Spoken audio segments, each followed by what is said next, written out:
When Eliza spotted the distinctive gold signet ring on billionaire Gideon Pierce's hand, 24 years of secrets shattered in an instant. The young waitress who had just been humiliated by Victoria Pierce was about to turn their perfect world upside down with 4 devastating words.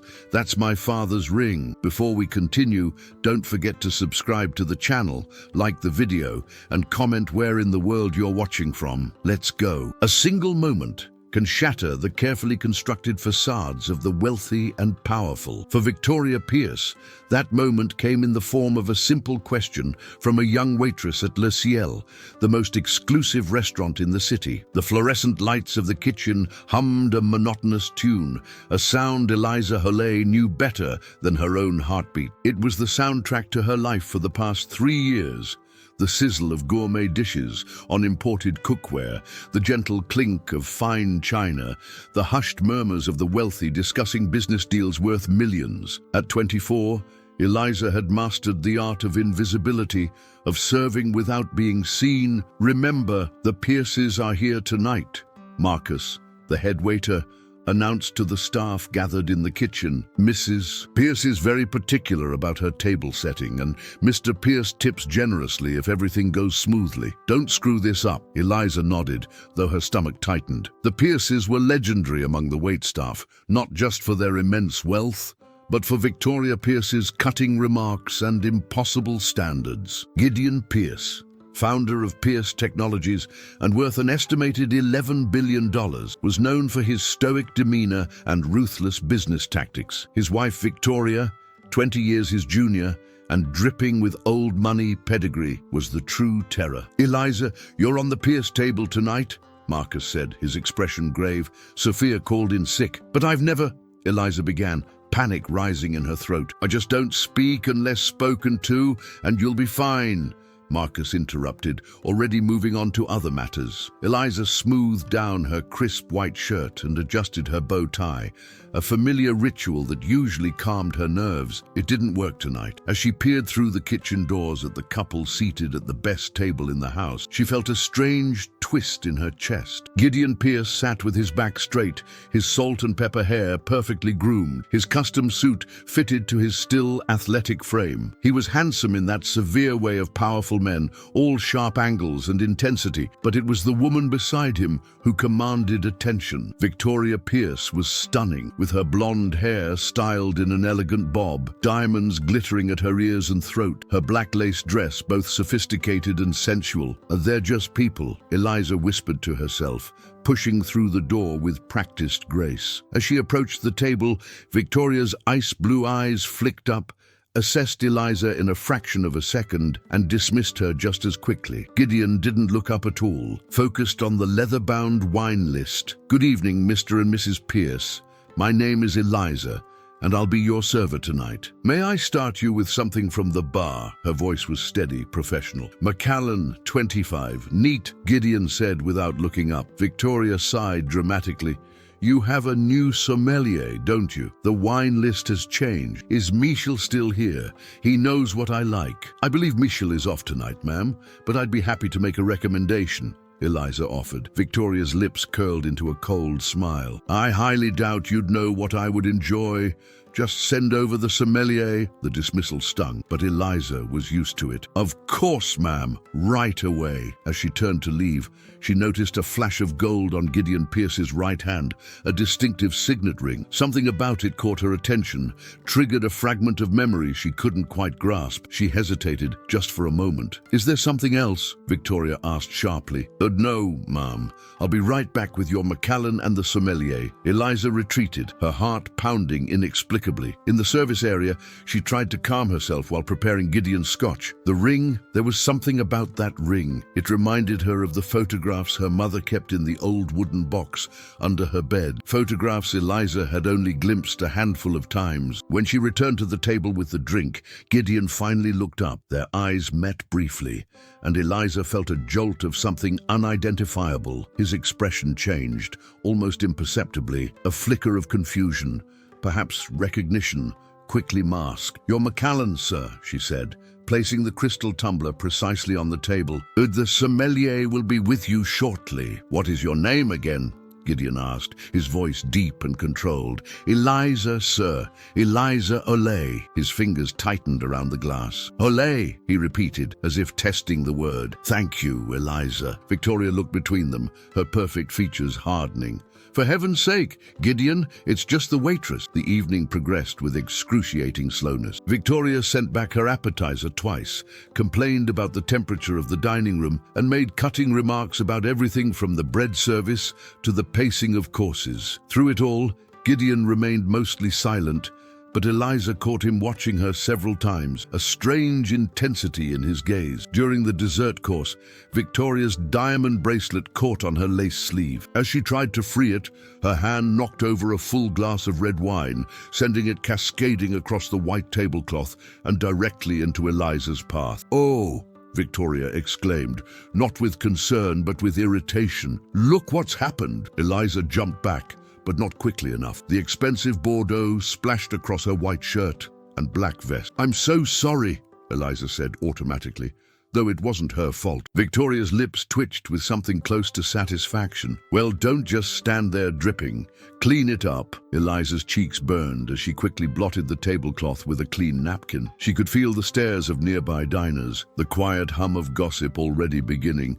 "It's fine," Gideon said suddenly, his voice cutting through the tension. "Accidents happen." He looked directly at Eliza, and again there was that strange recognition in his eyes. "Are you all right?" Before Eliza could respond, Victoria scoffed. "Really, Gideon? She's staff. You don't need to concern yourself." "I'm fine, sir," Eliza said quietly. "I'll have this cleaned up right away." As she worked, Gideon continued to watch her, his expression unreadable. When their table was finally reset and dessert served, Victoria turned her attention to Eliza once more. "Tell me, what is someone like you doing working in a place like this? Surely you have greater aspirations than carrying plates for your betters." The question was delivered with a veneer of polite interest, but the condescension was unmistakable. The dining room seemed to go quiet, though Eliza knew it was just her focus narrowing to this horrible moment. "I'm working my way through college, ma'am," Eliza answered, fighting to keep her voice steady.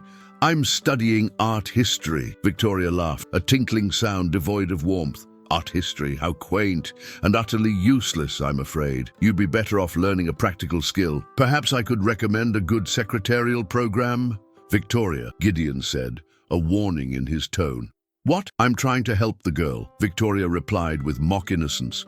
"Someone needs to be honest with her about her prospects." Eliza stood frozen, humiliation washing over her in hot waves. She'd endured rudeness before, but never this pointed public cruelty. "My mother always taught me that education is never wasted," Eliza said quietly, the words escaping before she could stop them. "She believed knowledge has value beyond its practical application." Victoria's eyebrows rose. "How philosophical for a waitress. And what does your mother do? Is she a scholar of some sort?" "She was a librarian," Eliza said, her voice catching. "She passed away last year." "I'm sorry for your loss," Gideon said immediately, his voice sincere. Victoria sighed impatiently. "Yes, very sad. Check, please." As Eliza processed their payment, her hands trembled slightly. She couldn't understand why Gideon Pierce's gaze affected her so strongly, or why Victoria's barbs had cut deeper than the usual rudeness she encountered. When she returned with the receipt, Gideon signed it without looking at the total. As he handed it back, his signet ring caught the light again. "That's an unusual ring," Eliza said, the words tumbling out before she could stop herself. "It reminds me of one my mother had, a family heirloom. She said it belonged to my father, though I never knew him." The silence that followed was deafening. Gideon's face drained of color. Victoria looked between them, her expression shifting from annoyance to sharp suspicion. "What did you say your name was?" Gideon asked, his voice barely audible. "Eliza Olay. My mother was Laura Olay." Gideon Pierce set down his pen with a hand that now visibly trembled. "Laura," he whispered, the name sounding like both a prayer and a curse on his lips. And in that moment, As their eyes met fully for the first time, Eliza saw what had been nagging at her all evening. His eyes were the exact same unusual shade of grey-green as her own. Victoria's eyes darted between her husband and the waitress, her perfect features freezing into a mask of calculation. "Laura," Victoria repeated, each syllable precise and cold. "And just how would my husband know your mother?" Eliza stood rooted to the spot, her mind racing. She'd never seen her father's face, never even known his name. Laura had always said it was complicated, that he wasn't a part of their lives by mutual agreement. But the look on Gideon Pierce's face told a different story. "I believe we're finished here," Victoria announced, standing abruptly. "Gideon, we're leaving." Gideon remained seated, his eyes never leaving Eliza's face. "Laura Holley," he said again. "She lived in Cambridge. She worked at the university library." Eliza nodded slowly. "Yes. Until she got sick." Victoria grabbed her husband's arm. "I said we're leaving now." Gideon stood, but his movements were mechanical. He reached into his pocket and placed a business card on the table. "Call this number tomorrow," he said to Eliza, his voice low. "Please." "She will do no such thing," Victoria hissed. But Gideon was already walking toward the exit, his shoulders rigid with tension. Victoria lingered for just a moment, her gaze raking over Eliza with new scrutiny. "Whatever scheme you think you're playing at, I suggest you reconsider. The Pierces protect what's theirs." With that, she turned and followed her husband, her heels clicking sharply against the marble floor. Eliza slumped against the table, legs suddenly weak. Marcus appeared at her elbow. "What the hell was that about?" he demanded. "The Pierces just walked out without waiting for their card. Mrs. Pierce looked like she was about to commit murder." "I think," Eliza's voice faltered, "I think Gideon Pierce might be my father." Marcus stared at her, then burst into laughter. "Right, and I'm secretly the Crown Prince of Monaco. Clean up this table and take your break. You look like you're about to pass out." Alone in the staff bathroom, Eliza splashed cold water on her face and stared at her reflection. The same grey-green eyes that had looked back at her all her life now seemed foreign, loaded with new meaning. She pulled out her phone and opened the gallery to a photo of her mother, Laura Holley, with her warm smile and kind brown eyes, so different from Eliza's own. Her mother had never lied about Eliza's father. Not exactly. He was brilliant, she'd say, and ambitious. We were young, and his life was going in a direction that couldn't include us. When pressed, she would add, "It was mutual, Eliza. We agreed it was better this way." He had his path, and we had ours. But she'd kept the ring, that strange gold signet ring with the bird design that Eliza had seen only a handful of times, hidden in her mother's keepsake box. The same ring that now gleamed on Gideon Pierce's hand. Eliza's phone buzzed with a text from her roommate. "Rent's due tomorrow.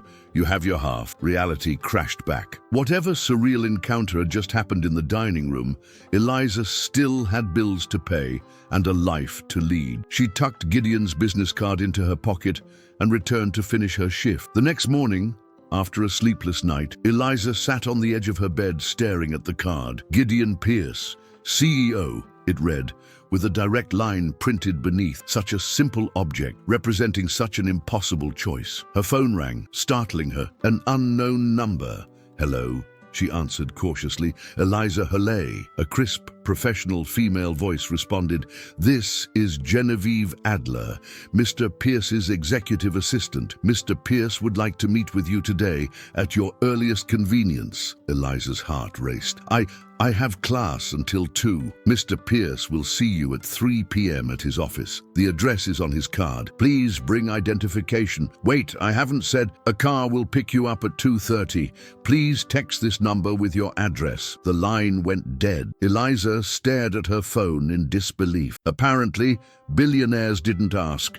They simply arranged the world to their liking. At precisely 2:30, a sleek black car pulled up outside her apartment building. The driver, a stoic man in a dark suit, opened the door without a word. 30 minutes later, Eliza found herself in the gleaming lobby of Pierce Tower, her student ID and driver's license clutched in her sweating palm. Miss Holay, a tall woman with steel-grey hair, approached. "I'm Genevieve Adler. Please follow me." They rode in silence to the top floor, where Genevieve led her through a series of increasingly opulent spaces until they reached a vast office with floor-to-ceiling windows overlooking the city. Gideon Pierce stood with his back to the door, gazing out at the view.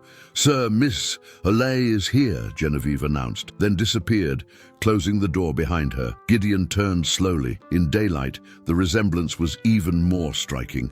The same high cheekbones, the same straight nose, the unmistakable eyes. "Thank you for coming," he said formally, gesturing to a seating area. "Please sit," and Eliza perched on the edge of a leather chair that probably cost more than her yearly tuition. "Mr. Pierce, Gideon, please." He sat opposite her, his posture rigid. "I've arranged for a DNA test, if you're amenable, for both our peace of mind." "I didn't come here looking for anything," Eliza said quickly. "I didn't even know. My mother never told me your name." A shadow crossed his face. "How is Laura?" "She died last year. Cancer." The words still hurt to say aloud. Gideon closed his eyes briefly. "I'm sorry. I didn't know." "How could you? You weren't part of our lives." He nodded slowly. "That was the agreement between you and my mother?" "Yes, and others." Before Eliza could ask what he meant, the office door burst open. Victoria Pierce strode in, her face a study in barely controlled fury. "So it's true," she said, her gaze locking onto Eliza. "You actually brought her here." "Victoria," Gideon said, his voice warning, "this is a private meeting." "Private? When it concerns my husband secretly meeting with a woman claiming to be his long-lost daughter?" Victoria's laugh was brittle. "I think I have every right to be here." "No one is claiming anything," Eliza said, rising to her feet. "I didn't come looking for Mr. Pierce. He found me." Victoria's eyes narrowed. "How convenient that you just happened to be working at our regular restaurant. How long were you waiting for that opportunity?" "That's enough," Gideon said sharply. "Eliza had no idea who I was. Laura never told her." "And you believe that?" Victoria stepped closer to Eliza, examining her face with cold precision. "I admit, the resemblance is unfortunate. But that proves nothing. We're doing a DNA test," Gideon stated. "Absolutely not," Victoria snapped. "Have you forgotten our agreement with the board? The succession plans? The public offering next month? This is exactly the kind of scandal Hamilton and the others have been waiting for." Gideon's jaw tightened. "This isn't about business, Victoria." "Everything is about business," she countered. "Does including this obvious attempt at extortion." Eliza felt her face flush with anger. "I'm not trying to extort anyone. I didn't even want to come here. Your husband insisted." Victoria turned to her, eyes glittering. "Let me be perfectly clear. Whatever you think you're entitled to, whatever fantasy you've concocted about joining the Pierce family, it's not going to happen. You will take whatever check Gideon foolishly offers you. You will sign an ironclad NDA, and you will disappear from our lives." "I don't want your money," Eliza said, her voice shaking. "I just wanted to know where I came from." "How noble," Victoria sneered. "Then I'm sure you won't mind proving it by walking away right now." Gideon stepped between them. "That's enough, Victoria. This isn't your decision, isn't it? I've spent the last 15 years protecting your empire, Gideon. Everything we've built could collapse if this gets out." "I should go," Eliza said quietly, gathering her bag. This world of power plays and millions was alien to her. Whatever answers she sought weren't worth this conflict. "No," Gideon said firmly. "We need to talk. Victoria, please leave us." Victoria's perfect composure finally cracked. "Well, you would choose her, a stranger, over me." "This isn't about choosing. It's about doing what's right." Victoria's laugh was hollow. "Since when has doing what's right ever been your priority?" She turned to Eliza, her voice dropping to a venomous whisper. "Ask him why he abandoned your mother. Ask him what he promised in exchange for her silence. Ask him what he sacrificed to become who he is today." With that, she stalked out, leaving a heavy silence in her wake. Eliza looked at Gideon, whose face had gone ashen. What did she mean? Gideon sank into his chair, suddenly looking every one of his 60 years. "It's complicated. That's what my mother always said," Eliza replied. "But I'm not a child anymore. I deserve the truth." Gideon nodded slowly, "Yes," he said, "you do, but I'm not sure you're ready for it." Gideon crossed to a cabinet and poured himself a glass of water, taking a moment to compose himself. When he turned back to Eliza, his expression was carefully neutral. "I met your mother in 1999. He began. "I was guest lecturing at MIT on emerging technologies. Laura was working in the university library. She helped me research a paper I was writing." His voice softened. "She was brilliant, kind, unpretentious, everything the people in my usual circles weren't." Eliza could picture it, her mother's quiet intelligence, her warm smile that put everyone at ease. "We fell in love," Gideon continued. "It was unexpected. I was already successful, but Pierce Technologies was still growing. The company wasn't what it is today. And my mother knew who you were," Eliza asked. "Yes, though she didn't care about the money or the status. That's what made her special." He paused. "When she told me she was pregnant, I was thrilled, terrified, but thrilled." Eliza's heart contracted. This wasn't the story she'd imagined. What changed? Gideon's gaze shifted to the window. "My father was still alive then. Harrison Pierce. He built Pierce Industries from a small manufacturing firm into a respectable company. But he had greater ambitions for me, for us. Your father didn't approve of my mother. It wasn't that simple." Gideon's fingers traced the edge of his desk. Pierce Technologies was on the verge of a breakthrough, the proprietary chip architecture that eventually became the foundation of our empire. But we needed capital. Connections. My father had arranged a merger with Adler Communications. "Adler," Eliza repeated. "Like your assistant, Genevieve's family." The merger included certain conditions. Understanding dawned. "Victoria?" Gideon nodded grimly. "Victoria Adler was the only daughter of James Adler. The merger was contingent on our marriage. It was a business arrangement, nothing more. You chose your company over my mother, over me." Eliza's voice was hollow. "It wasn't just the company," Gideon said sharply. "But the technology we were developing had applications beyond consumer electronic, defense contracts, medical innovations. It was bigger than us, bigger than my personal happiness. So you walked away?" "No." His voice was emphatic. "I tried to find a way.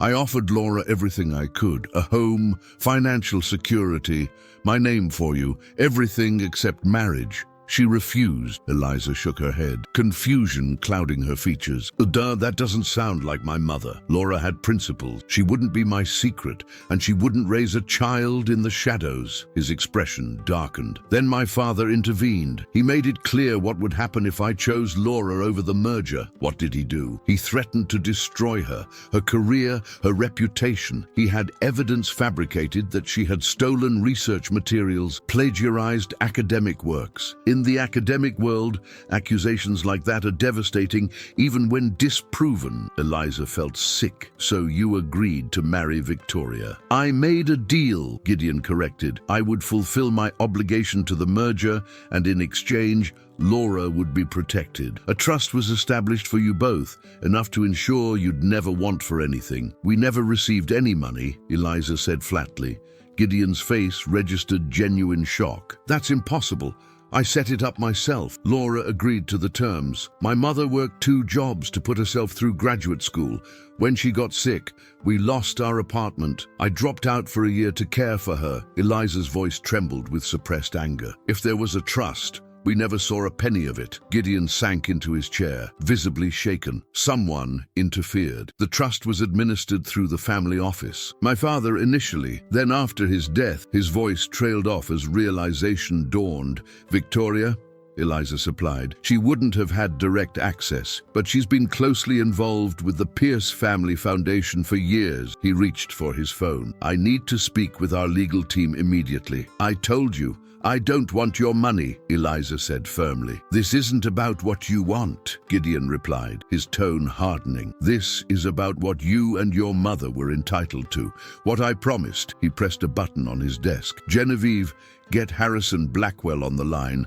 Priority 1. As he waited for the call to connect, Gideon studied Eliza's face. "You look so much like her, but those eyes, yours," Eliza finished.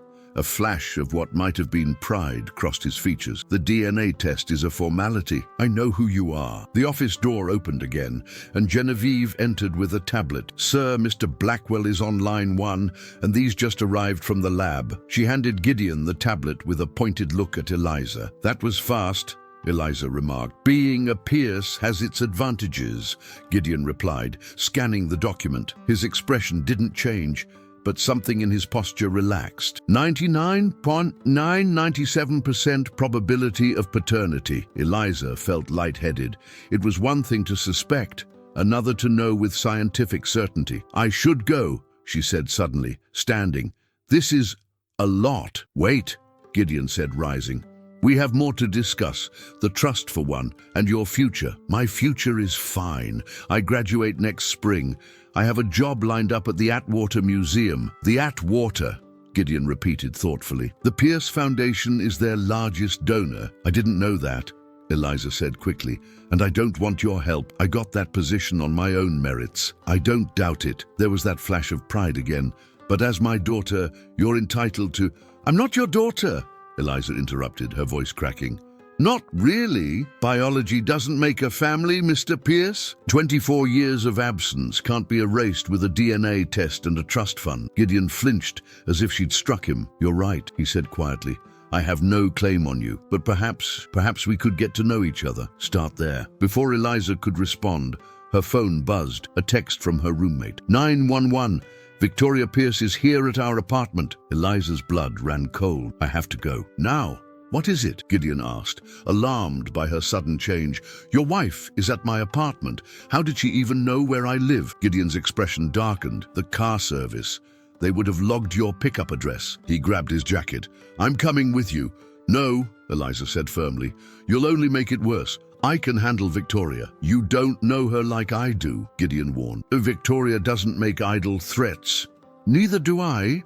Eliza headed for the door. I'll call you after. 30 minutes later, Eliza raced up the stairs to her third-floor walk-up. She could hear raised voices from the hallway, her roommate Jen's nervous chatter, and Victoria's clipped, imperious responses. She burst through the door to find Victoria perched on the edge of their threadbare couch, looking absurdly out of place in her designer suit among the second-hand furniture and student decor. Jen hovered nearby, clearly relieved when Eliza appeared. There you are, Victoria said, rising gracefully. Your friend was just showing me your mother's things. Eliza's gaze shot to the coffee table where her mother's keepsake box lay open, its contents spread out. Among them was a yellowed envelope and, most distressingly, the gold signet ring. What are you doing? Eliza demanded, rushing to gather the items. These are private. I needed to see for myself, Victoria replied calmly. The ring is quite convincing. A perfect match to Gideon's. You had no right to come here,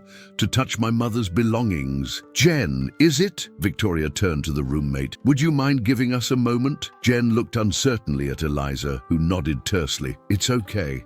I'll text you. Once they were alone, Victoria's polite mask slipped. Let's stop pretending, shall we? You've confirmed your paternity. Congratulations. Name your price. Excuse me for your silence. For walking away. Victoria waved a manicured hand around the apartment. Clearly you could use the money.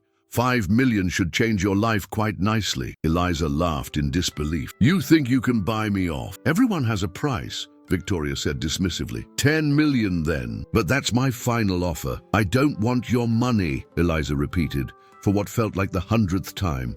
I just want the truth about my mother, about the trust that supposedly provided for us. Something flickered in Victoria's eyes. Caution, perhaps. I don't know anything about a trust, really, because Gideon seems to think you might. He's speaking with the family lawyers right now. Victoria's perfectly composed facade faltered for just a moment. Gideon is being sentimental. He always had a weakness for your mother. And you. What's your weakness?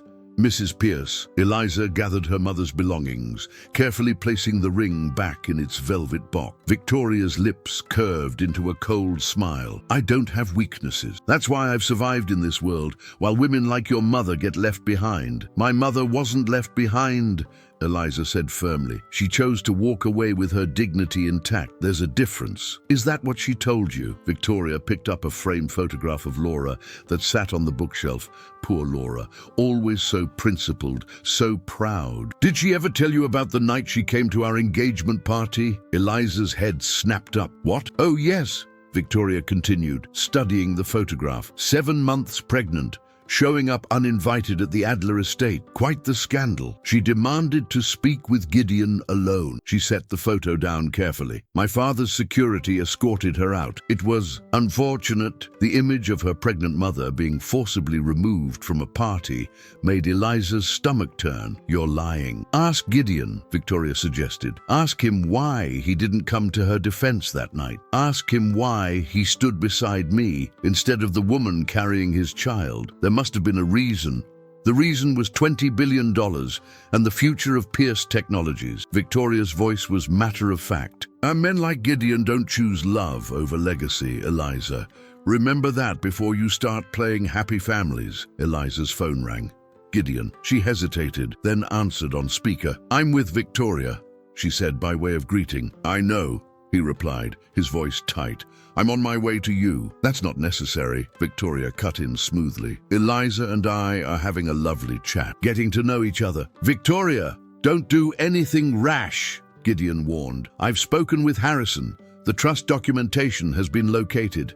There will be consequences. Victoria's expression didn't change, but Eliza noticed her knuckles whitening as she gripped her designer handbag. Always so dramatic, Gideon. We'll discuss this at home. Not this time, he replied firmly. Eliza deserves answers. We both do. Fine. Bring your little waitress to the gala tonight, Victoria said, her voice dripping with disdain. Let's make a public spectacle of this family crisis. I'm sure the board will be thrilled. There was a pause on the line. The foundation gala is hardly the place. On the contrary, it's perfect, Victoria interrupted. If she's to be acknowledged as your daughter, let's do it properly, in front of everyone who matters. Eliza shook her head vigorously, mouthing no at the phone. Unless, of course, she's not up to it, Victoria added, watching Eliza's reaction with shrewd eyes. It's quite intimidating. Our world.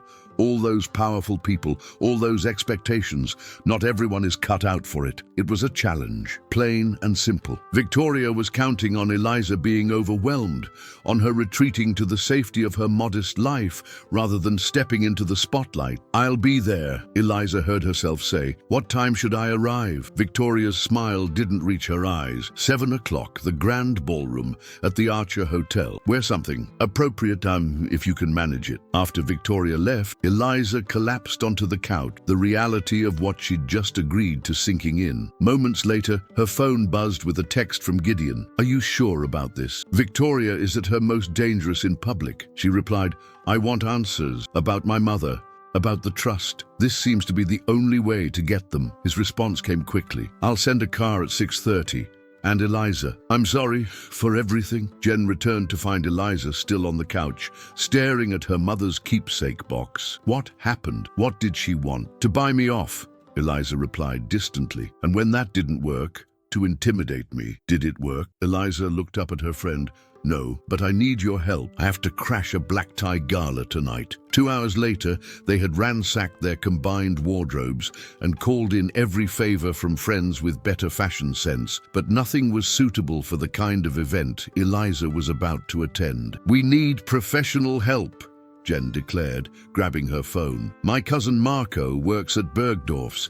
He owes me for dog-sitting his demon Pomeranian last month. Marco came through magnificently. Using his employee discount and calling in favors of his own, he secured a midnight blue evening gown that had been returned after a celebrity fitting. It was simple but elegant, with a draped neckline and a silhouette that made Eliza look taller, more confident. It's still going to max out my credit card, Eliza fretted, looking at the price tag. Consider it an investment, Marco advised, pinning the hem. If you're going to war with Victoria Pierce, you need armor. At precisely 6:30, a text arrived from the driver waiting outside. Eliza took one last look in the mirror.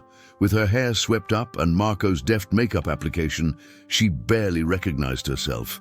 The transformation wasn't just physical. There was a new determination in her eyes, a steeliness she'd inherited from the father she never knew. "Remember what we practiced," Jen said, adjusting a stray curl. "Back straight, chin up, and if anyone asks about your background, I'm a Hole, and that's enough," Eliza finished. It was her mother's phrase, something she'd say whenever Eliza had asked about her father as a child. The ride to the Archer Hotel passed in a blur of nervous anticipation. The driver escorted her through a side entrance, away from the red carpet and photographers out front. Gideon was waiting in a small anteroom, looking distinguished in a classic tuxedo. "You look beautiful," he said, genuine emotion in his voice. "So much like your mother. Thank you for arranging this," Eliza said, gesturing to her entrance away from the cameras. "It was the least I could do." He hesitated. "Eliza, before we go in, I want you to know that I've spent the afternoon going through the trust documentation. It was systematically drained over the years through a series of administrative fees and investment losses, all authorized by a trustee with power of attorney." "Victoria." "No," Gideon said grimly. "My father. But after his death, the authority transferred to the executor of his estate." "Let me guess, Victoria's father." Gideon nodded. "James Adler. He died 3 years ago, which is when Victoria assumed control. The trust was nearly empty by then. So, they all conspired to keep the money from us," Eliza said, a cold anger settling in her chest. "Your father, her father, and now Victoria. It appears so. Harrison is preparing legal options, but," he trailed off, "but the scandal would hurt Pierce Technologies," Eliza finished. "Your precious company." Gideon's expression hardened. "This isn't about the company anymore. This is about justice for you and Laura." Before Eliza could respond, the door opened and Genevieve appeared. "They're ready for you, sir. The Foundation president is about to begin his remarks." Gideon offered his arm to Eliza. "Ready?" She took a deep breath. "As I'll ever be." The grand ballroom was a sea of wealth and privilege. Crystal chandeliers cast a golden glow over hundreds of guests in formal attire, their jewelry catching the light like stars. As they entered, a subtle ripple of recognition moved through the crowd. Gideon Pierce rarely brought dates to these functions, and never one so young and unknown. Victoria stood near the stage, resplendent in a black lace gown with diamond jewelry that probably cost more than Eliza's entire college education. Her eyes narrowed when she spotted them, but her social smile never faltered as she excused herself from her conversation group and glided toward them. "Gideon, darling," she said, air kissing his cheek. "And Eliza, how bold of you to join us. You invited me," Eliza reminded her. "So I did," Victoria conceded, her gaze sweeping over Eliza's dress with a practiced eye. "Not bad. Department store." "Victoria?" Gideon warned.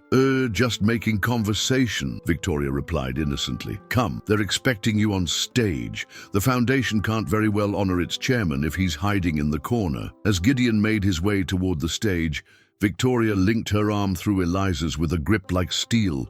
"Let's take a little tour, shall we? You should meet some of Gideon's associates."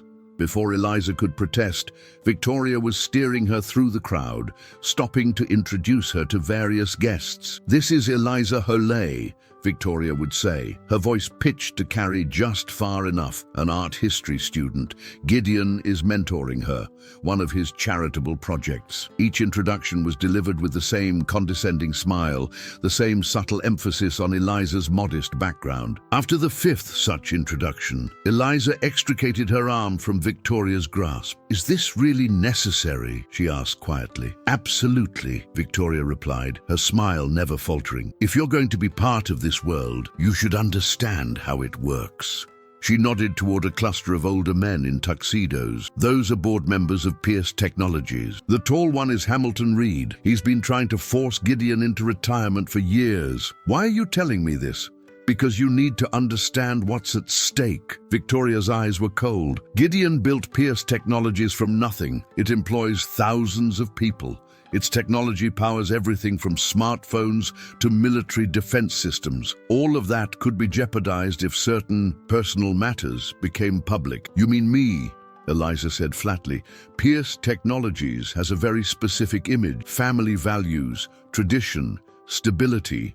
Shareholders don't like surprises. Eliza watched as Gideon took the stage, the crowd applauding politely. Under the spotlights, he looked older, the weight of his empire evident in the set of his shoulders. "Ladies and gentlemen," he began, his voice confident and commanding, "the Pierce Foundation was established with a simple mission: to give back to the communities that have supported us, to invest in the future through education and opportunity." As he continued his speech, Victoria leaned closer to Eliza. "He wrote that himself, you know. Gideon takes personal responsibility very seriously when it suits him." "Why do you hate him so much?" Eliza asked, genuinely curious. "You got what you wanted. The merger, the money, the name." Victoria's expression flickered. "Hate him. I've spent 25 years protecting him, from himself, from his enemies, from his weaknesses." She nodded toward the stage. "That man you see up there, I created him. The respected philanthropist, the tech visionary, the business titan, all carefully constructed and maintained by me." There was something almost wounded in Victoria's voice, something that made Eliza look at her more closely. "You loved him," she realized. Victoria's laugh was brittle. "Love is for fairy tales and greeting cards. Gideon and I had something much more valuable. Partnership. At least we did until your mother got pregnant." On stage, Gideon was concluding his remarks. "And so tonight, as we celebrate another year of the Foundation's work, I'm pleased to announce a new initiative, the Laura Holley Scholarship Fund for Women in Library Sciences." A murmur rippled through the crowd. Victoria went rigid beside Eliza. "This fund will provide full scholarships to women pursuing advanced degrees in library and information sciences, with special consideration for single mothers," Gideon continued. "It honors the memory of a remarkable woman who embodied the values of knowledge, integrity, and service." The applause was polite but confused. Clearly, no one knew who Laura Holley was or why Pierce was establishing a scholarship in her name. No one except Victoria, whose face had drained of color. "He wouldn't dare," she whispered. But Gideon wasn't finished. "And I'd also like to take this opportunity to make a more personal announcement." His eyes found Eliza in the crowd. "Life often gives us second chances if we're brave enough to take them. Tonight, I'd like to introduce someone very special." Before he could continue, Victoria strode purposefully toward the stage. "More champagne, everyone," she called, her voice carrying over the crowd. "Mundan, please. Enjoy the dessert buffet while the string quartet plays. Gideon will be mingling shortly to discuss donation opportunities." The social redirect worked. Guests obediently moved toward the refreshment tables, and the quartet began to play. Victoria reached the stage just as Gideon was descending the step. "What do you think you're doing?" she hissed, her smile still firmly in place for any onlookers. "What I should have done 24 years ago," Gideon replied calmly, "acknowledging my daughter. You would risk everything, the company, our position, the Foundation's work, for some sentimental gesture. This isn't a gesture, Victoria. It's a correction." He looked over her shoulder to where Eliza stood, watching them intently. "I've made too many compromises, let too many people down. I won't do it anymore." Victoria's mask finally slipped, her beautiful features contorting with fury. "You selfish, reckless fool. Do you think this is just about you? About easing your conscience? There are thousands of people whose livelihoods depend on Pierce Technologies, contracts with the government, partnerships with international firms, all built on the stability of our leadership. The company will survive," Gideon said firmly. "The truth won't destroy us." "The truth," Victoria scoffed. "You wouldn't know the truth if it slapped you in the face." Eliza approached slowly, drawn by the intensity of their confrontation despite the public setting. Several guests were watching curiously, sensing the undercurrent of tension. "What's that supposed to mean?" Gideon demanded. Victoria glanced at Eliza, then back at her husband. "It means your precious Laura wasn't the saint you've built her up to be in your memory." "Don't!" Gideon warned. "She didn't walk away with her principles intact," Victoria continued, ignoring him. "She took a payout. $2 million to disappear and never contact you again.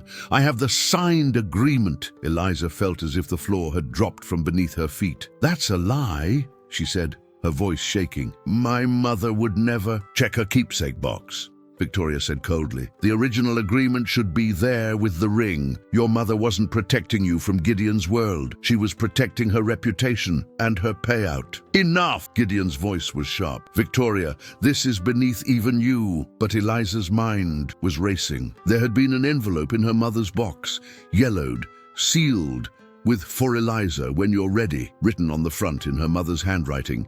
She'd never opened it, assuming it contained a letter about her father that her mother had prepared before her death. The envelope, she murmured. You saw it in my apartment. Victoria's smile was triumphant. I did more than see it. I opened it while your roommate was getting me tea. Your mother kept meticulous records. The revelation hit Eliza like a physical blow. You had no right. I had every right to protect my husband, my family name, and my company. Victoria snapped, her composure finally cracking completely. You think you can walk in here after 24 years and claim what's yours? There is nothing here for you. Nothing. Her voice had risen, drawing more attention. A small circle had formed around them, guests pretending not to eavesdrop while hanging on every word. Eliza straightened her spine, channeling a strength she didn't know she possessed. I didn't come here to claim anything. I came for the truth about my mother, about my father, about the money that was promised to us and never delivered. The truth? Victoria laughed bitterly. Here's your truth. Your mother sold you both out for $2 million, then squandered it all. That's why you grew up in poverty. That's why she couldn't afford her cancer treatments. Her choices, not ours. Something snapped inside Eliza. Without thinking, she reached into her clutch and pulled out the one thing she'd brought with her from the apartment, the small photograph she'd found tucked inside her mother's poetry book. A photograph she'd never seen before today. You're wrong, Eliza said, her voice steady as she held out the photograph. My mother kept every promise she ever made. Can you say the same? Victoria looked down at the image in confusion, then recoiled as if she'd been slapped. The photograph showed a much younger Laura Holey, heavily pregnant, standing in what appeared to be a hospital room. Beside her, his arm around her shoulders, stood Gideon Pierce, looking directly at the camera with undisguised joy. For a moment, the world seemed to stop. The string quartet's music faded into the background, the murmur of the crowd reduced to a distant hum. In that frozen tableau, three people stood locked in a triangle of revelation. Eliza holding the photograph, Victoria staring at it in shock, and Gideon, his face a mask of complicated emotions as he looked at an image he'd never expected to see again. Where did you get that? Gideon asked, his voice barely audible. It was in Mom's poetry book, Elizabeth Barrett Browning, Eliza replied, her eyes never leaving Victoria's face. She read it to me every night when I was little. Victoria recovered quickly, her patrician features rearranging themselves into a dismissive smirk. One sentimental photograph proves nothing. People take pictures at hospitals all the time. It's meaningless. Is it? Eliza turned the photograph over. On the back, in faded blue ink, was a handwritten note. Gideon and Laura, Massachusetts General Hospital, February 18th, 2000. Baby Eliza's first ultrasound. 2 hearts, 1 dream. Gideon reached for the photograph with trembling fingers. I remember this day, he said softly. The technician printed the ultrasound image for us. We could see your profile. You had my nose. Even then, he looked up at Eliza, his eyes bright with unshed tears. Laura was so happy. We both were. This doesn't change anything, Victoria insisted, though her voice had lost its cutting edge. There was still an agreement. She still took the money. Did she? Eliza challenged. If that's true, then where did it go? We lived in a 2-bedroom apartment my whole life. Mom worked overtime to afford my school supplies. When she got sick, we lost everything. Victoria's gaze flickered uncertainly. People make poor financial decisions all the time. Not my mother, Eliza said firmly. She balanced her checkbook to the penny. She coupon-clipped for groceries. She made my clothes last through 3 growth spurts. She turned to Gideon. Does that sound like someone who had $2 million? The crowd around them had grown, the pretense of not listening abandoned. Among them, Eliza noticed an older man with silver hair watching with particular interest, whispering to a younger associate. Gideon followed her gaze and stiffened. Hamilton, he muttered to Victoria, your scene is attracting exactly the wrong attention. My scene, Victoria hissed back. You started this with your impulsive announcement. Mr. Pierce, a cultured voice called out. The silver-haired man approached, his smile predatory. "Quite a lively discussion you're having. Perhaps we should continue it at the next board meeting." "Hamilton," Gideon acknowledged with a curt nod. "This is a private family matter. Nothing about Pierce Technologies is private, Gideon. You know that." Hamilton's gaze settled on Eliza. "And who is this charming young woman?" Before Gideon could answer, Victoria stepped forward, her social mask firmly back in place. "Hamilton, you remember I mentioned Gideon's mentorship program. This is Eliza Holay, one of our scholarship recipients. She was just sharing some research she's doing on the Pierce family archives." Hamilton looked unconvinced. "Is that so? Must be fascinating research to cause such emotion." "Actually," Eliza said, finding her voice, "I was just explaining to Mrs. Pierce that I'm Gideon's daughter." A ripple of gasps and whispers spread through the onlookers. Hamilton's eyebrows rose nearly to his hairline. "Well," he said after a moment, "that is unexpected." Victoria's smile became brittle. "Clearly, the champagne has gone to her head. If you'll excuse us." "It's true," Gideon said firmly, placing a hand on Eliza's shoulder. "Eliza is my daughter from a relationship before my marriage. I've only recently reconnected with her, which is why I established the Laura Holay Scholarship Fund." Hamilton's expression was calculating. "I see. And when were you planning to inform the board about this development?" "At the appropriate time," Gideon replied evenly. "Tonight was about family." "Indeed." Hamilton's smile didn't reach his eyes. "Well, this certainly adds an interesting dimension to our upcoming discussions about succession planning." He nodded to Victoria. "I imagine this comes as quite a shock to you as well, Mrs. Pierce." Victoria's composure was remarkable. "Not at all. Hamilton, family is complicated. Now, if you'll excuse us, I believe my husband and I need a moment." She gripped Gideon's arm and steered him toward a side door, casting a warning look at Eliza that clearly said, "Stay put." As they disappeared through the door, Hamilton turned his attention to Eliza. "Miss Holay, was it? Fascinating timing. Your appearance in the Pierce family drama. I wasn't planning to make a public announcement," Eliza said cautiously, sensing the undercurrents of corporate politics at play. "Few things in the Pierce orbit happen by accident," Hamilton observed. "You should know that Gideon is facing significant pressure from the board. Some of us feel it's time for new leadership at Pierce Technologies." He handed her a business card. "When the dust settles, I'd be interested in hearing your perspective on your father's priorities." Before Eliza could respond, Genevieve appeared at her side. "Miss Olay, Mr. and Mrs. Pierce would like to speak with you privately." She followed Genevieve through the side door into a small conference room where Gideon and Victoria stood on opposite sides of a polished table, like generals facing off across a battlefield. "Close the door," Victoria ordered as soon as Eliza entered. Genevieve complied, leaving the three of them alone in tense silence. "You've certainly made an impression," Victoria said finally. "Hamilton Reed has been looking for leverage against Gideon for years. Congratulations on handing it to him on a silver platter." "I didn't come here to cause problems for Gideon's company," Eliza replied. "I came because you challenged me to, and I underestimated you," Victoria admitted with grudging respect. "A mistake I won't make again." Gideon, who had been staring at the photograph in his hands, finally looked up. "Victoria, I want a moment alone with Eliza." "Absolutely not," Victoria refused. "Whatever you say to her affects me, affects the company." "5 minutes," Gideon insisted. "Then we'll discuss how to handle this publicly." Victoria hesitated, then nodded curtly. "5 minutes. I'll be right outside." She paused at the door. "Remember, Gideon, everything is at stake." When they were alone, Gideon gestured for Eliza to sit. "I remember the day this photograph was taken," he said, tapping the image. "It was a Tuesday, snowing. Laura was wearing a red scarf I'd given her for Christmas. She kept that scarf," Eliza said softly. "She wore it every winter until it fell apart." Gideon closed his eyes briefly, as if in pain. "Eliza, I need to know, did Laura ever open the trust documents? Did she ever access the money? Not that I know of, Eliza replied. There was never any money, Gideon. Just struggles and sacrifices. He nodded slowly. I was afraid of that. When I set up the trust, my father insisted on being co-trustee. I thought it was his way of accepting the situation, of taking responsibility for his grandchild.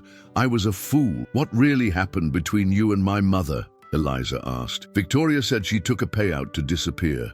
Gideon's laugh was hollow. Victoria has constructed a narrative that lets her sleep at night. The truth is much simpler and much more damning. Your mother loved me enough to let me go. I don't understand. After the incident at the engagement party, Laura came to see me one last time. She told me she understood the position I was in, that she wouldn't force me to choose between my family legacy and my own child. His voice caught. She said, "Some men are meant for greatness, and some are meant for goodness. You can't be both, Gideon, and you chose greatness," Eliza said quietly.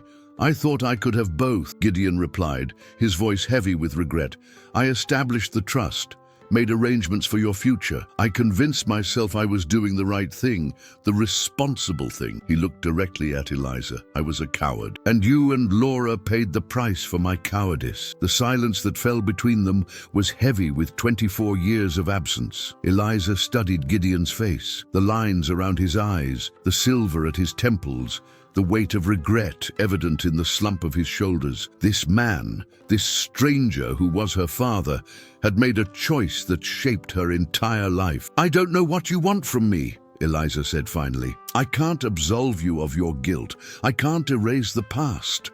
I don't expect absolution, Gideon replied, but I would like a chance to know you, to help you if I can. I don't need your help now, Eliza said, unable to keep the bitterness from her voice. I needed it when Mom was working double shifts to pay for my school uniforms. I needed it when she got sick and couldn't afford the treatments that might have saved her life. Gideon flinched. I know, and I can never make that right. He leaned forward, his expression earnest. But I can make sure you're taken care of now. Your education, your career, your future, I can ensure you have every opportunity. At what cost? Eliza asked. Victoria made it clear that acknowledging me publicly could damage Pierce Technologies. Let me worry about the company, Gideon said dismissively. It survived worse crises. Has it? Eliza pressed. Hamilton seemed to think this was exactly the ammunition he needed against you. Gideon's eyes narrowed. What did Hamilton say to you? Before Eliza could answer, the door opened and Victoria returned exactly 5 minutes after she'd left. Her face was composed, but there was a new calculation in her eyes as she looked between Gideon and Eliza. Time's up, she announced. The guests are starting to leave. We need to present a united front. We need to tell the truth, Gideon countered. Victoria laughed, a short, humorless sound. The truth? Which version? The one where you abandoned your pregnant girlfriend for a business merger? The one where you set up a trust fund that mysteriously vanished? Or the one where you've suddenly discovered your paternal instincts 24 years too late? All of it, Gideon said firmly. No more lies, Victoria. No more cover-ups. Then you should know, Victoria said, her voice dangerously soft, that Hamilton has already called an emergency board meeting for tomorrow morning. His exact words were, to discuss the succession implications of tonight's revelation. Gideon's face hardened. He's making his move. As I warned you, he would, Victoria replied. He's been looking for a weakness, and you've handed it to him on a silver platter. I'm sorry, Eliza interjected. I didn't mean to cause problems for your company. Victoria's gaze snapped to her. Didn't you? How convenient that you appeared in our lives just as Hamilton was gathering support for a leadership change. That's enough, Gideon said sharply. Eliza isn't responsible for Hamilton's machinations, perhaps not intentionally, Victoria conceded, but she could be his unwitting pawn. She turned to Eliza. Did he offer you his card? Suggest a private meeting? Eliza's silence was answer enough. Of course he did, Victoria said with grim satisfaction. Hamilton Reed has been trying to oust Gideon for years.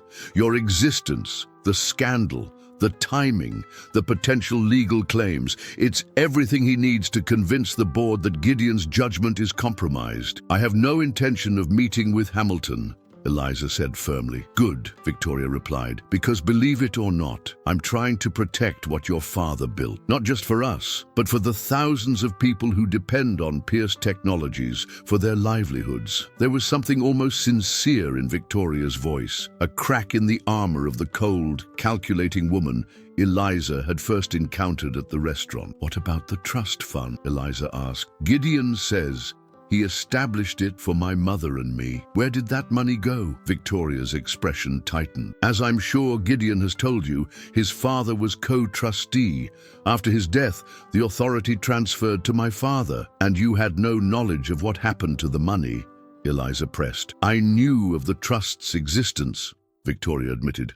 I did not know its purpose or beneficiaries until recently. Recently, Eliza repeated skeptically. 3 years ago, Victoria clarified, when my father died and I assumed control of various family financial matters. By then, the trust was nearly depleted. And you didn't question that? Gideon asked, his voice hard. Victoria met his gaze unflinchingly. I assumed it was one of your father's many shady financial arrangements. The trust was technically legal, but clearly designed to hide assets. There were dozens of similar structures set up by Harrison Pierce.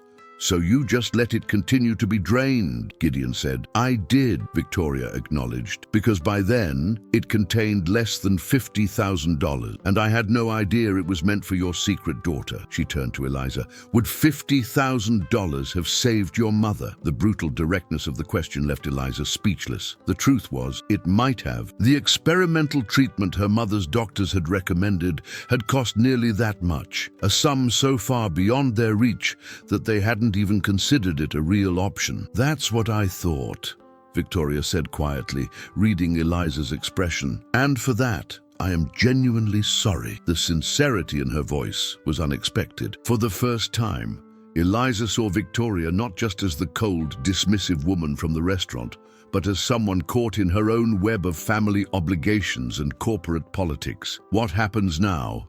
Eliza asked, looking between them. Now, Gideon said, straightening his shoulders, we go back out there and I formally introduce you as my daughter. Then tomorrow, I face the board and defend my position. And if they remove you as CEO, Victoria asked, if Hamilton succeeds, then I'll still have done the right thing, Gideon replied simply. For once, Victoria studied him for a long moment, then nodded almost imperceptibly. There's another option, she said, one that protects the company and acknowledges Eliza. I'm listening, Gideon said cautiously. We announce that you've recently discovered you have a daughter from before our marriage. We present it as a joyful reunion, a private family matter that we are choosing to share. No scandal, no hint of impropriety. Victoria's gaze was calculating.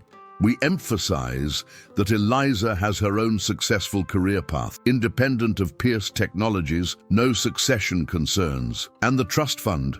Eliza asked. The money that was stolen from us. We can't publicly accuse my father or Harrison Pierce without inviting scrutiny of all the company's financial dealing, Victoria said bluntly. But, she added, looking at Gideon, we can establish a new trust, one that represents what the original would have been worth today had it been properly managed. Gideon's eyebrows rose. That would be approximately $30 million, Victoria finished. A fair settlement for 24 years of lost opportunity and support, Eliza gasped. I don't want $30 million. It's not about what you want, Victoria said, her practical nature reasserting itself.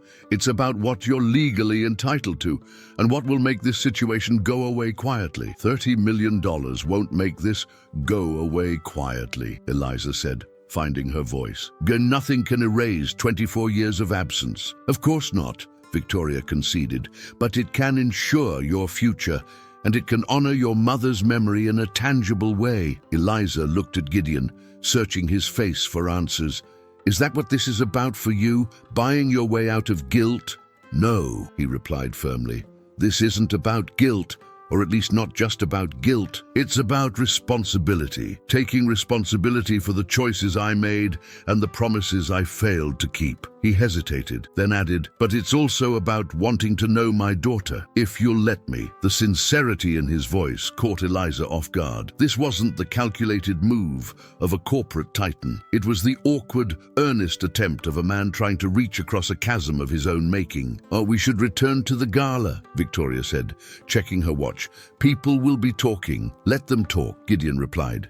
Victoria's eyes flashed. "That's precisely the attitude that got us into this mess. Every move we make now has consequences. For the company, for our family, for Eliza." She turned to Eliza. "Whatever you decide about the money, about your relationship with Gideon, we need to present a united front tonight. Can you do that?" Eliza considered the woman before her, not the villain she'd first appeared to be, but not an ally either. Victoria was a survivor, a pragmatist who had built her life around protecting the Pierce empire. "What exactly do you want me to do?" Eliza asked cautiously. "Stand with us," Victoria said simply. "Let Gideon introduce you as his daughter. Accept the well wishes and the curious stares. Answer no questions about the past. Smile for the photographs. And tomorrow?" Eliza pressed. "What happens then?" "Tomorrow we face the board," Gideon answered. "And after that?" He looked at Eliza with tentative hope. "After that, it's up to you. Whatever relationship you want or don't want with me." Eliza took a deep breath. "All right. For tonight, I'll stand with you." Victoria nodded briskly. "Good. Follow my lead." When they re-entered the ballroom, the remaining guests turned to stare openly. Victoria linked arms with both Gideon and Eliza, a picture-perfect family tableau. With practiced grace, she guided them toward a cluster of board members, including Hamilton Reed. "Hamilton," Victoria greeted him warmly. "I believe you've met our daughter, Eliza." The casual claim, "our daughter," was so unexpected that Eliza nearly stumbled. Hamilton's eyes narrowed, clearly thrown by Victoria's apparent acceptance of the situation. "Your daughter," he repeated, looking between them. "Yes," Victoria said smoothly. "Gideon's daughter from before our marriage, which makes her family. We've been getting reacquainted privately, but tonight seemed like the perfect opportunity to introduce her properly." Hamilton's smile didn't reach his eyes. "How progressive of you, Victoria. I would have expected you to be less enthusiastic about such a revelation." "Family is family, Hamilton," Victoria replied with a serene smile. "I've always understood that better than most." The implied rebuke was subtle but clear. Hamilton, twice divorced and estranged from his children, had no standing to question family loyalty. "Besides," Victoria continued, her hand resting lightly on Eliza's arm, "Eliza has her own successful career path in art history. She'll be joining the curatorial staff at the Atwater Museum next year, entirely on her own merits, I might add." "Is that so?" Hamilton turned to Eliza, reassessing her. "And how do you feel about Pierce Technologies, Miss Holay?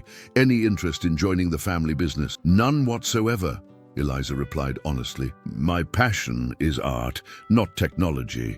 Something in Hamilton's demeanor shifted, a recalculation happening behind his shrewd eyes. "Well, this is certainly not what I expected when I arrived this evening. I look forward to discussing these developments at tomorrow's board meeting." "As do I," Gideon said firmly, finally speaking. "I'm sure the board will be pleased to hear that Pierce Technologies remains my primary focus, and that my personal life is settled and stable." After Hamilton moved on, Gideon leaned close to Victoria. "That was masterful," he murmured. "I've been managing difficult men for 25 years. Victoria replied dryly. "I've learned a few things." For the next hour, they moved through the remaining guests, presenting a united front just as Victoria had orchestrated. Eliza watched in fascination as Victoria transformed the potential scandal into a heartwarming family reunion story through sheer force of will and social prowess. By the time the last guests were departing, Eliza was exhausted, both physically and emotionally. As the staff began clearing the ballroom, Gideon approached her. "You were remarkable tonight," he said quietly. "Thank you." "Don't thank me yet," Eliza replied. "I still haven't decided what happens next." "Of course," Gideon nodded. "Take all the time you need, but there is one more thing I'd like to ask of you." "What's that?" "Come to the board meeting tomorrow," he said. "Not to speak or participate, just to be present. I think it would help you keep your job." "You mean," Eliza said, unable to keep the edge from her voice. Yes, Gideon admitted frankly, but it would also show that there's no scandal here, no hidden agenda, just a father reconnecting with his daughter. Before Eliza could respond, Victoria joined them. "The car is waiting," she said to Eliza. "Where can we drop you?" "Actually," Eliza said, making a sudden decision, "I'd like to see the envelope Victoria found in my mother's keepsake box. The one she claims proves my mother took a payout." Victoria and Gideon exchanged a look. "It's at your apartment," Victoria said. "Then that's where we're going," Eliza replied firmly. 30 minutes later, they were in Eliza's modest apartment. Jen had wisely made herself scarce, leaving a note saying she was staying at a friend's place.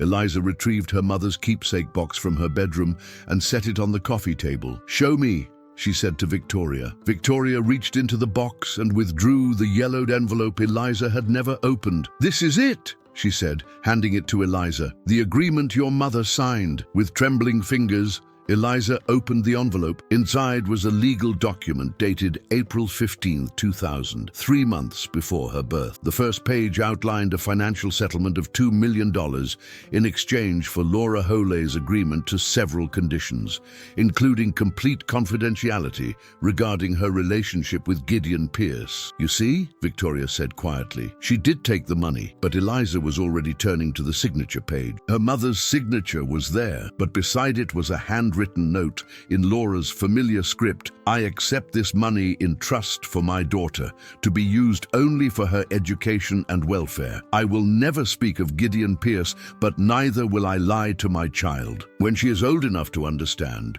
she will know the truth, that her father chose his legacy over his child, and that some debts can never be paid with money." Beneath this, in different handwriting, was a single line: "I understand, G.P." Gideon stared at the signature page, his face ashen. "I remember this," he whispered. "I wrote that acknowledgement the last time I saw Laura." "You knew," Eliza said, her voice shaking. "You knew she was taking the money for me, not for herself." "Yes," Gideon admitted. "It was the only way she would accept it. She said she wouldn't deprive her child of what was rightfully hers, but she wouldn't touch a penny herself." Victoria took the document, examining it with narrowed eyes. If she accepted the money, then where did it go? $2 million doesn't just disappear. It didn't, Eliza said slowly, pieces falling into place. "The trust fund and this settlement are the same thing." Gideon nodded. "I set up the trust after this agreement was signed. The $2 million was the initial funding, so my mother never actually received the cash," Eliza clarified. "And it went directly into the trust, the same trust that your father and Victoria's father systematically drained." "Yes," Gideon confirmed grimly. "Laura agreed to the settlement, but she never personally benefited from it. She maintained her principles while trying to secure your future." Victoria sat back, a complex emotion crossing her face. "All these years, I assume." She trailed off, then straightened her shoulders. "It appears I misjudged your mother." "You misjudged a lot of things," Eliza said, but without the anger that would have fueled those words hours earlier. "The truth was more nuanced than any of them had initially believed. What I don't understand," Victoria continued, "is why Laura never accessed the trust. As Eliza's guardian, she would have had the legal right to draw from it for educational expenses, medical care, anything related to Eliza's welfare. She tried," Gideon said quietly. "Once, when Eliza was about 5 years old." He looked at Eliza. "You had pneumonia. The hospital bills were substantial." Eliza remembered that illness, the struggle to breathe, the worried crease between her mother's brows, the whispered phone calls late at night when her mother thought she was sleeping. "What happened?" she asked. "My father happened," Gideon replied, his voice hard. "Laura contacted the trustee, my father at that point, to request funds. He denied the request, claiming insufficient documentation of medical necessity. He tied it up in so much red tape that by the time she could have fought through it, the immediate need had passed. And she never tried again," Eliza guessed. "Would you have?" Victoria asked. "After being humiliated and stonewalled like that?" For once, there was no condescension in her voice, only a grim understanding of how power worked.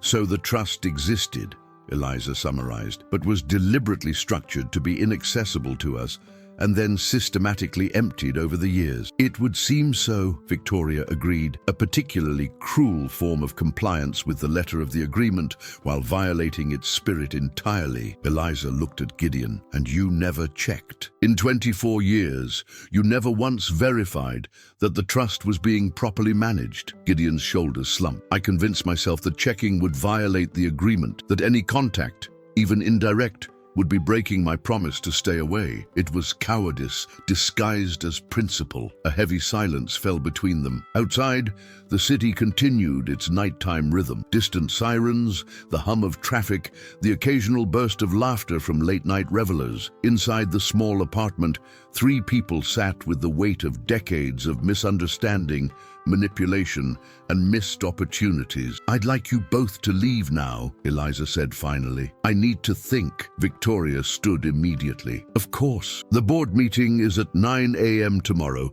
if you decide to attend. She hesitated, then added, for what it's worth, I am sorry about your mother. She deserved better. Gideon remained seated, looking at the photograph that had started it all. Himself and Laura, young and hopeful, anticipating Eliza's birth. May I keep this? He asked softly. Eliza considered refusing, but something in his expression stopped her. There's a copy shop on the corner. They can scan it and print you one. He nodded, accepting the compromise. I'll return this within the hour. After they left, Eliza curled up on her couch, the keepsake box beside her. She reached in and took out her mother's ring, the simple silver band with a small moonstone that Laura had worn until the day she died. It wasn't valuable, not in the way Victoria's diamonds were valuable, but it had been precious to her mother. Her phone buzzed with a text from Jen.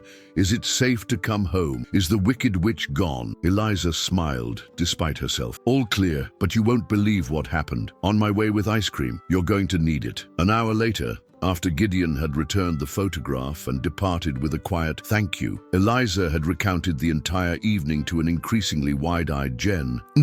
So let me get this straight, Jen said, digging her spoon into the pint of rocky road. Your billionaire dad set up a trust fund for you that his evil father sabotaged. Your wicked stepmother didn't know about any of it until recently. And now they want you to show up at some board meeting to help your dad keep his job. That about sums it up, Eliza agreed, taking a bite of her own ice cream. And you're considering it because I don't know, Eliza admitted. Part of me wants nothing to do with any of them, but another part, she hesitated, another part wants answers, wants to understand who I am and where I came from. And the $30 million, Jen asked, arching an eyebrow. Honestly, I don't care about the money. Eliza set down her spoon. But I do care about justice for my mom. She deserved better than what she got. So what are you going to do? Eliza sighed. I don't know yet, but whatever I decide, it'll be on my terms, not Gideon's, not Victoria's. That's my girl, Jen said approvingly. Morning came too quickly. Eliza had barely slept, her mind racing with everything she'd learned. At 7 a.m., her phone buzzed with a text from an unknown number. Car will be waiting at 8:30 if you decide to come. Victoria. Eliza stared at the message, struck by the realization that Victoria wasn't pressuring her or trying to manipulate her. She was simply providing the information Eliza needed to make her own choice. At 8:15, Eliza found herself dressed in her most professional outfit, a navy pencil skirt and white blouse that she usually saved for job interviews. She stood in front of her mirror, hardly recognizing the determined young woman staring back at her. "Oh, you don't have to do this," she told her reflection. You don't owe them anything. But the truth was, she wasn't doing it for them. She was doing it for her mother, for the woman who had sacrificed everything to give her daughter a life free from the complications of the Pierce family, only to struggle needlessly due to the machinations of powerful men. At 8:29, Eliza stepped outside her apartment building. A sleek black car waited at the curb, the driver standing ready to open the door. Inside, to her surprise, sat Victoria alone. "Where's Gideon?" Eliza asked as she slid into the seat opposite Victoria. "Already at the office. The board members requested a private meeting with him before the official session." Victoria studied Eliza with appraising eyes. "You came." "I haven't decided if I'm going inside," Eliza clarified. "But yes, I came." Victoria nodded. "Fair enough." As the car pulled away from the curb, An uncomfortable silence settled between them. Eliza gazed out the window, watching the city transform from her modest neighborhood to the gleaming financial district. "Your mother was extraordinary," Victoria said suddenly. Eliza turned and surprised. "What? Laura?" Victoria's eyes remained fixed on some middle distance. "And to walk away from $2 million on principle, to raise a child alone, rather than compromise her values, it takes remarkable strength." "Yes," Eliza agreed cautiously, "it does. I've spent my life making compromises." Victoria continued. "Each one seemed necessary at the time, each one for the greater good, the company, the family name, the foundation." Her perfectly manicured hands smoothed an invisible wrinkle from her skirt. I wonder sometimes what I've sacrificed along the way." The vulnerability in her voice was so unexpected that Eliza didn't know how to respond. This wasn't the cold, calculating woman who had humiliated her at the restaurant. "Why are you telling me this?" she asked finally. Victoria met her gaze directly. "Because I want you to understand that I'm not your enemy, Eliza. I'm not the villain in this story." A sad smile touched her lips. "Though I played the part convincingly enough." "You tried to buy me off," Eliza reminded her. "You invaded my apartment, went through my mother's personal belongings." "Yes," Victoria acknowledged without flinching. "I did what I thought was necessary to protect what Gideon and I have built. I was wrong, and I'm not too proud to admit it." The car pulled up in front of Pierce Tower, a gleaming spire of glass and steel that dominated the skyline. Victoria made no move to exit. "Hamilton Reed has been orchestrating a takeover attempt for years," she said. "He's been gathering support on the board, looking for any sign of weakness in Gideon's leadership. Your appearance, however innocent, provided the opening he's been waiting for." "I understand that," Eliza said. "What I don't understand is why you're suddenly treating me like an ally instead of a threat." Victoria's smile was sharp. "Because I've reassessed the situation. You're not a gold digger or an opportunist. Quite the opposite. You're Laura Hole's daughter, with all the principles and integrity that implies." She leaned forward slightly. And right now, Hamilton Reed is inside that building trying to destroy everything your father has built. Whatever your feelings toward Gideon, I don't think you want that." "What exactly are you asking me to do?" Eliza asked cautiously. "Just be present," Victoria replied. "Let the board see that there's no scandal here, no dirty secret, just a family reunion that's long overdue." Eliza hesitated. "And if I refuse, then I go in alone and fight as I've always done," Victoria said simply.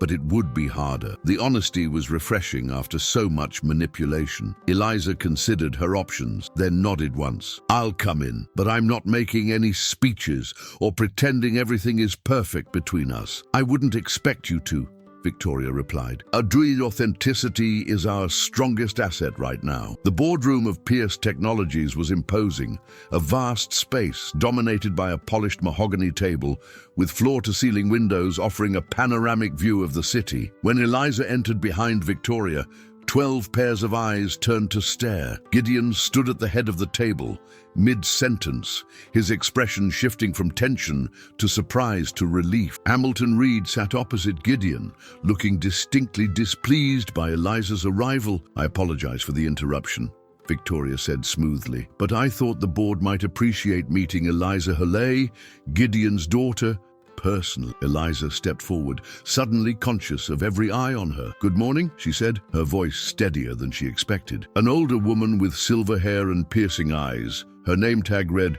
Margaret Chen, board secretary, gestured to an empty chair. "Please, Miss Hole, join us." Mr. Reed was just expressing his concerns about recent developments. As Eliza took the offered seat, Hamilton cleared his throat. "As I was saying, this sudden revelation raises questions about Mr. Pierce's judgment and transparency. If he has concealed such a significant personal matter for decades, what else might be hidden from the board?" "I wasn't concealed," Eliza said before Gideon could respond. "I was protected by both my parents." The directness of her statement silenced the room. "My mother chose to raise me away from the corporate world, from the public scrutiny that comes with the Pierce name. She wanted me to have a normal childhood, to define myself on my own terms." Eliza met Hamilton's gaze steadily, "And my father respected her wishes. even at great personal cost. A touching narrative, Hamilton said dismissively, but it doesn't address the matter of succession planning or the potential claims Miss Holay might make against company asset. I have no interest in Pierce Technologies, Eliza stated clearly. My career is in art history. I'll be joining the Atwater Museum next spring, and any financial matters between Eliza and the Pierce family are personal, not corporate, Victoria added. They will be addressed privately, without impact on company operations or stock value. Margaret Chen leaned forward. Ms. Olay, forgive my directness, but why have you chosen to come forward now, after all these years? I didn't come forward, Eliza replied. I was working as a waitress when Gideon and Victoria happened to dine at my restaurant. The recognition was mutual and unexpected. A remarkable coincidence, Hamilton commented dryly. Life is full of them, Gideon said, speaking for the first time since Eliza's arrival, just as it's full of second chances, if we're wise enough to take them. He looked around the table.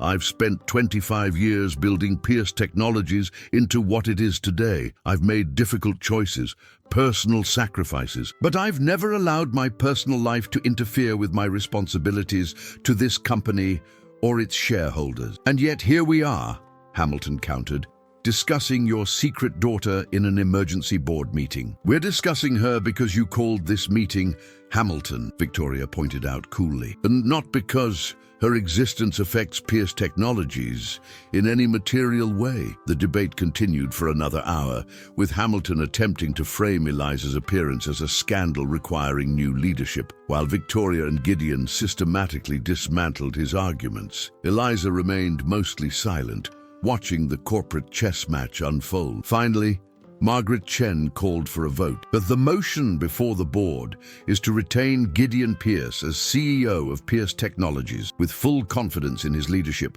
All in favor. Hands rose around the table. 8, 9, 10 of the 12 board members. Motion passes, Margaret announced.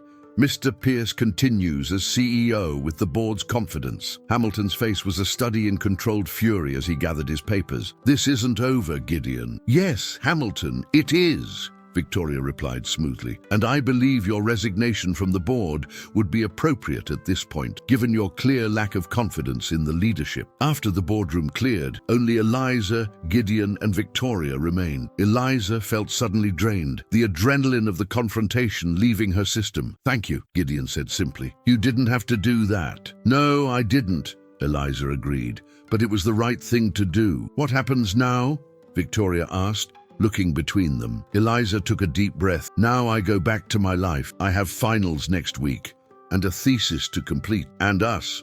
Gideon asked, the question heavy with hope and uncertainty. I don't know yet, Eliza admitted. 24 years can't be erased in a day. But she hesitated, then continued, maybe we can start with coffee, once a month, see where it goes. I'd like that, Gideon said softly. And the trust? Victoria asked practically. The 30 million? Set it up, Eliza decided. But not for me, for a scholarship foundation in my mother's name. Not just the one Gideon announced last night, but something bigger. Something that would have made her proud. Victoria nodded approvingly. It will be done. As they walked out of Pierce Tower together, Eliza felt a strange sense of peace. The journey that had begun with a humiliation in a restaurant had ended with something unexpected. Not forgiveness, exactly, but understanding. Not family in the traditional sense, but connection. Your mother would be proud of you, Gideon said as they reached the street. Yes, Eliza agreed, thinking of Laura's strength, her principles, her unwavering love. She would, and that, in the end, was what mattered most. Not the Pierce name or fortune, but the Holay legacy of integrity that Laura had built and Eliza would carry forward. A waitress had walked into a boardroom and changed the course of a billion-dollar company, not through wealth or power, but through the simple, unassailable truth of who she was and where she came from. Some family secrets, once revealed, didn't destroy. They rebuilt, one tentative connection at a time.